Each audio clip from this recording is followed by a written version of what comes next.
Kayo po ba mga bossing ko ay problemado po lagi tungkol sa usapin ng pera? Or kaya po ang swerte po ninyo ipatikim lamang? Asya ako'y may tuturo sa inyo mga bossing.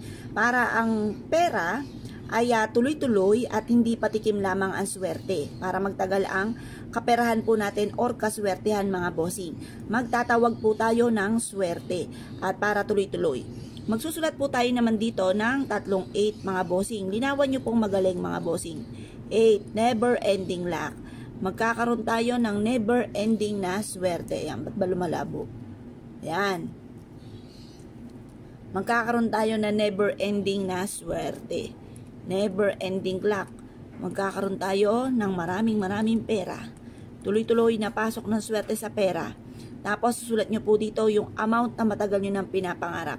Halimbawa mga bossing ko ay 5 million. Magkakaroon ako ng 5 million. Bukod sa aking sipag at tiyaga, double time sa pagkayod, makakaipon ako ng 5 million. Magkakaroon ako ng 5 million. Walang masamang mangarap mga bossing, lalo-lalo na kung masipag kang tao, walang imposible. At ikaw ay naniniwala na makakamit ang mga pangarap sa buhay. Yan po, magkakaroon tayo ng 5 million mga bossing. Pagkatapos mga bossing ko, pwede nyo siyang ilagay sa malinis na tubig, pwedeng budbudan ng kaunting asin, or pwedeng simpleng ganito lamang na iipit nyo po sa inyo pong pitaka. Ang dulot po nito ay swerte mga bossing. Pwede rin naman na ilagay nyo ito sa isang pouch, tapos lagyan ng konting asin at isabit sa inyo pong main door or sa inyo pong bintana. Pagkatapos, i-mindset nyo na matapos nyo po itong gawin na makakamit nyo lahat ang mga pangarap po ninyo bukod po sa sipag at tiyaga at pananalig sa mahal na Panginoon. Proven po ito na maswerte basta't may 100% kang paniniwala sa mga gantong mga pamamaraan mga bossing. Ngayon pa mga bossing, kung kayo po isa sa mga naniniwala sa mga gantong mga pamamaraan, ay mas mainam mga bossing ko na maging positibo po kayo. Alisin ang mga negatibong isipin, yung mga negatibo na nagaganap sa buhay po natin ay ipagdadasal ng taimtim at yan po mga bossing ko yung makakatulong upang sa ganon kayo po higit na makatrack ng swerte at mag-goodbye na kayo sa mga problema. At saka yung pangarap natin, yun ang lagi-lagi nating sasabihin.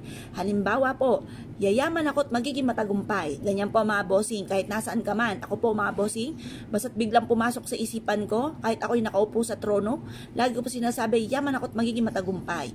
Yan po ay magaganap. Huwag ka lang maiinip, basta sipagan nyo lamang, iwaksin nyo muna sa isipan nyo na kailan kaya darating yan. Basta sipag lang po ng sipag mga bossing, makakamit nyo po yan mga bossing. Walang imposible sa mga taong masisipag at madidiskarte at hindi nakakalimot magdasal. Yan po yung walang imposible. Huwag ka lang maiinip kasi alam nyo naman ang isang bagay, mas na iniintay lalo-lalo na sa usapin ng pera ay lalo po yan tumatagal. Huwag nyo intayin, kalmado ka lamang, ipagpasa Diyos nyo at lagi nyo po sasabihin na nakatunghay ang mahal na Panginoon, di ako pababayaan, magiging okay lahat, magiging matagumpay ako sa buhay at magiging matagumpay po kayo. Soon, wag lang kayo maiinip mga bossing. Yan ang pera mga bossing ko, halimbawa ikaw ay mananaya, gusto mo magkaroon ng pera, yan ay parang tukso, lalong nananadya po yan kapag gusto po ninyo.